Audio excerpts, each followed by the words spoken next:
ole tuna hian messenger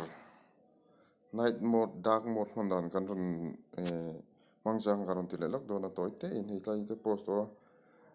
tuna kan hmuang hian thim vek thei ta ni chu a hran pain aron enable sa lo mani enable chopangai ta chuan kan ti du ni chuan da home an kal ta messenger kan lut ta chuan tungai kan thonang o terin hi ti chinang thalim hi tlaya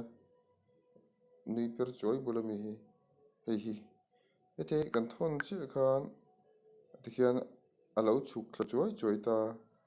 ka tianga thalem ron tlak choi kan eta chung hi veilam kil a khi chat sir chi a khian mani icon lem kha om ta mani profile photo kha om ta kimi ken lu khan alu ta ni tikhan hei tla hian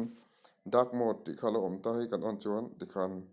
adum vek don ta tikhan mi tha dam zokin zan eng hnuai a pawh kan ti thei dawn ta mar sa tun din munah hian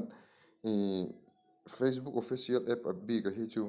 enable thei alani ve hri lo ani messenger bik chi ti thei ni a kha hrelo kan om takin kan ti zuai ani chuan he video min lo en saka min lo thlir saka vain hina lawm thu kan thril che a chuti rual chuan he channel hi min lo like saka min lo he video hi min lo like saka he channel hi min lo subscribe sak durin kan ngen ngal bok che ani lo lhok pui ngai ka be se ya mangchang dang kan ron ti le zel don nia